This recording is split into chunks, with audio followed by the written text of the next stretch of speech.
Hello guys, welcome back to my channel. So ఇవాళ మన recipe వచ్చేసి బియ్యపు రవ్వ ఉప్మా అనమాట. దీన్ని ఉప్పిడి పిండి అని కూడా అంటారు.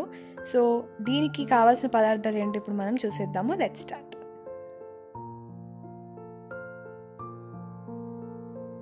ఒక కప్పు బియ్యపు రవ్వ, పావు కప్పు పెసరపప్పు, సన్నగా తరుక్కున్న అల్లం, పచ్చిమిరపకాయలు, కొద్దిగా ఉప్పు, అలాగే పోపుకి కావాల్సినవి జీలకర్ర, ఆవాలు, పచ్చిశనగపప్పు, మినప్పప్పు, వీటితో పాటు కొద్దిగా కరివేపాకు, అలాగే ఎండుమిరపకాయలు.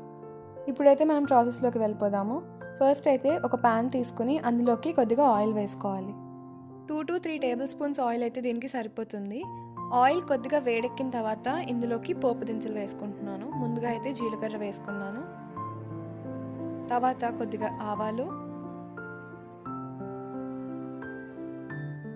పచ్చిశనగపప్పు,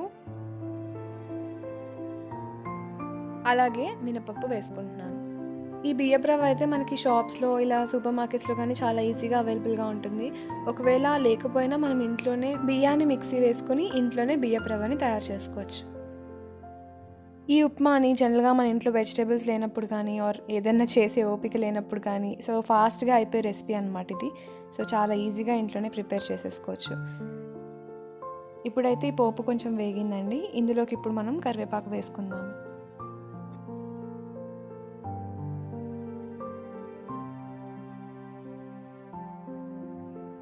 ఈ కరివేపాకుని చిటపటలాడేంత వరకు వేయించుకొని మనకి కరివేపాకు అరోమా అనేది బయటకు వస్తుంది కదా, అప్పటి వరకు వేయించుకోవాలి. ఇవి వేగిన తర్వాత ఇందులోకి మనం పచ్చిమిరపకాయలు కూడా వేసుకోవాలి. అలాగే తరిగిన అల్లం కూడా వేసుకుంటున్నాను. ఇప్పుడు వీటన్నిటిని బాగా వేయించుకోవాలి. ఇవి కొద్దిసేపు వేగిన తర్వాత ఇందులోకి ఎండుమిరపకాయని వేసుకోవాలి. ఇప్పుడు ఇందులోకి మనం 2 కప్స్ వాటర్ని పోసుకుంటున్నాము. బియ్యపు రవ్వని ఏ కప్తో అయితే తీసుకుంటున్నామో దానికి డబుల్ క్వాంటిటీలో వాటర్ని తీసుకుని ఇందులోకి యాడ్ చేసుకోవాలి. రెగ్యులర్గా ఉప్మా చేసే వాళ్ళకి ఉప్మా ఎలా చేయాలో ఐడియా ఉండే ఉంటుంది, కానీ కొత్తగా చేసే వాళ్ళకి నేను క్లియర్గా ప్రతిదీ ఎక్స్ప్లెయిన్ చేస్తున్నాను. సో వాటర్ అయితే కంప్లీట్గా కొద్దిసేపు ఎక్కువసేపు బాయిల్ అయిన తర్వాతనే మనం బియ్యపు రవ్వని వేసుకుని ఉప్మాని కుక్ చేసుకోవాలన్నమాట. వెంటనే అయితే వేయకూడదు. ఇప్పుడైతే వాటర్ బాయిల్ అయిపోయాయి. ఇందులోకి నేను ఇప్పుడు కొద్దిగా ఉప్పు వేసుకుంటున్నాను. ఇప్పుడు నేను మూత పెట్టేసుకుని వాటర్ని బాయిల్ చేస్తున్నాను. నేనైతే పెసరపప్పుని ముందే కడిగి పెట్టుకున్నాను. జనరల్గా అయితే కొంతమంది పెసరపప్పుని నానబెట్టుకుంటారు, కానీ పెసరపప్పుని అయితే నానబెట్టాల్సిన అవసరం లేదండి.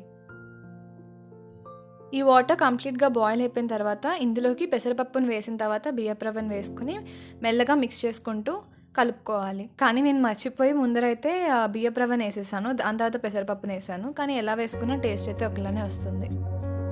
ఈ బియ్యపు రవ్వ ఉప్మాని ఇలా నీళ్ళల్లో వేసేటప్పుడు తిప్పుకుంటూ వేసుకుంటే బాగా కలుస్తుంది. జనరల్గా బొంబాయి రవ్వ ఉప్మాకి అలా తిప్పుకుంటూ వేయకపోతే ఉండలు కడుతుంది కదా, ఈ బియ్యపు రవ్వ ఉప్మా అయితే ఉండలు కట్టదనమాట. బొంబాయి రవ్వ ఉప్మా చేసినంత కేర్ఫుల్గా అయితే దీన్ని చేయక్కర్లేదు. ఈ రెసిపీ చేయడం చాలా ఈజీ. ఇప్పుడు ఇందులోకి ఇందాక కడిగి పెట్టుకున్న పెసరపప్పును వేసుకుని మిక్స్ చేసుకుంటున్నాను.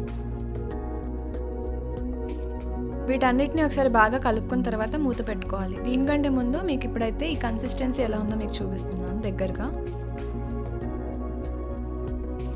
స్టవ్ అయితే సిమ్లోనే ఉంచాలండి. ఇలా మూత పెట్టేసుకున్న తర్వాత 7 నుంచి 10 మినిట్స్ వరకు పడుతుంది ఇదైతే కంప్లీట్గా ఉడకడానికి. వాటర్ క్వాంటిటీ కరెక్ట్గా పర్ఫెక్ట్గా తీసుకోవాలన్నమాట. ఉప్మా రవ్వ ఎంతైతే తీసుకుంటున్నామో దానికి డబల్ క్వాంటిటీలో మనమైతే వాటర్ని తీసుకోవాల్సి ఉంటుంది. అప్పుడే పర్ఫెక్ట్గా ఉప్మా అనేది వస్తుంది. సో అంతే అండి, మన సింపుల్ అండ్ టేస్టీ బియ్యపు రవ్వ ఉప్మా రెడీ అయిపోయింది. మీరు కూడా ఈ రెసిపీని ట్రై చేసి నా మెయిల్కి మెయిల్ చేయండి. మెయిల్ ఐడి అయితే కింద డిస్క్రిప్షన్ బాక్స్లో ఇచ్చేస్తున్నాను. వాటిలో బెస్ట్ ప్రెజెంటేషన్ని నా కమ్యూనిటీ ట్యాబ్లో పోస్ట్ చేస్తాను. అలాగే ఈ వీడియో కనుక మీకు నచ్చినట్లయితే లైక్ చేయండి, కమెంట్ చేయండి, ఛానల్ని సబ్స్క్రైబ్ చేసుకుని పక్కన బెల్ ఐకాన్ని ప్రెస్ చేయడం మాత్రం మర్చిపోకండి. Thanks for watching.